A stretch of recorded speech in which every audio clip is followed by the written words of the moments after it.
我係啡圖娛樂嘅溫溫啊，喺呢度呢又同大家傾下偈啦。咁話說啊，中年好聲音4嘅第5集主題呢，就係香港賽區。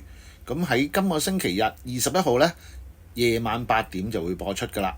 咁為咗隆重其事呢，製作組特別呢喺星期六20號晚呢就推出先導特輯《中年好聲音4之8強誕生》嘅。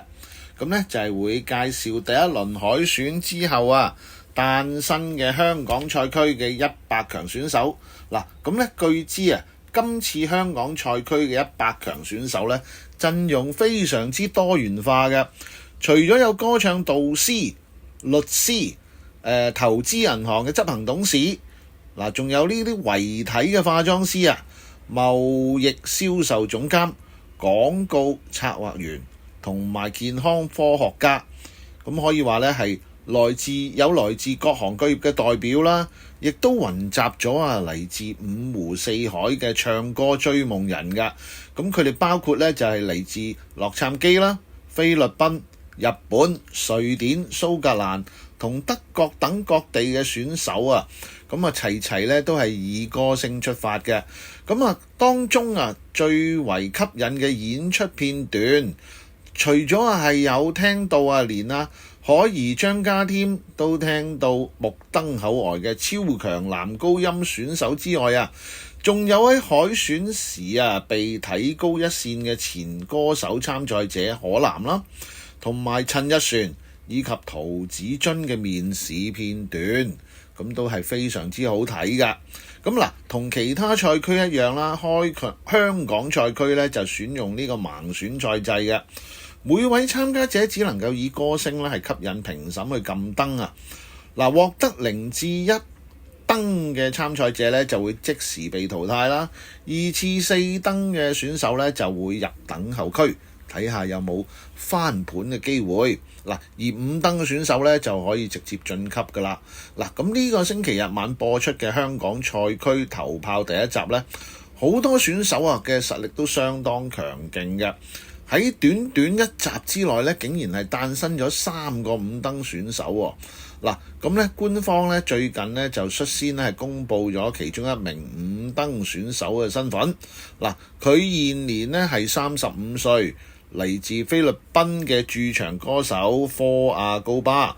咁呢佢唱嘅 Unchanged Melody 呢就獲得評審嘅一致好評㗎。可怡呢就直頭係讚佢。我想讚佢一樣嘢啦，呢樣嘢呢就超難嘅。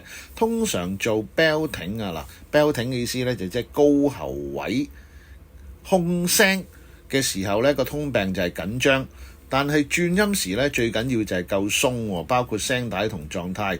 咁佢兩樣嘢呢都同一時間做得好，係一個極難度高嘅處理嚟㗎，所以呢我真係要鼓掌。科亞高巴呢就獲得咗海怡嘅高度讚賞，俾晒心佢。咁呢位選手科亞高巴呢，就亦都有一位可愛嘅餅印仔仔Jacob 嘅。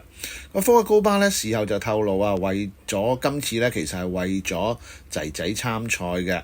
咁佢曾經因為經營嘅餐廳結業呢，就前妻呢就帶咗佢仔呢係返呢個菲律賓。一度呢令到科亞高巴呢情緒好低落咁佢話坦言呢就全靠音樂同 Jacob 呢先至支撐佢走過呢個難關啦。仲話呢希望呢以自身嘅經歷呢係吸引令到係可以令到感染到啲年輕人呢去勇敢追夢嘅。其實科亞高巴呢海選時候嘅表現呢已經係非常之突出。佢先係唱咗Michael Jackson 嘅經典名曲 You Are Not Alone 啦，仲要跳埋 Moonwalk 嘅。咁之後呢，再以廣東話清唱風繼續吹，令到當時嘅評審呢係非常之留下咗深刻嘅印象嘅。咁除咗科亞高巴之外呢，仲有另一個值得留意嘅參賽者嘅。佢就係現年39歲，嚟自馬來西亞嘅遺體化妝師陳傑。相當之得意喎。咁咧原來阿陳潔啊，雖然啊未夠40歲，但係佢話咧明年咧就會榮升做婆婆喎。咁啊真係其中一個最年輕嘅婆婆啦。咁咧佢就話咧今次參賽嘅目的咧就係想將呢個舞台咧留俾家人㗎。咁啊陳潔就話啦，我諗住咧將今次上到電視嘅呢一幕咧，俾之後我嘅孫仔睇啊，同埋我自己嘅婆婆都好老啦，我就想俾佢睇下我喺台上面唱歌嘅表現，留低呢個好嘅印象俾佢啦。嗱，咁最後陳潔可唔可以如願以償，為家人留低更多別具紀念價值嘅舞台呢？咁大家就要留意今次嘅節目啦。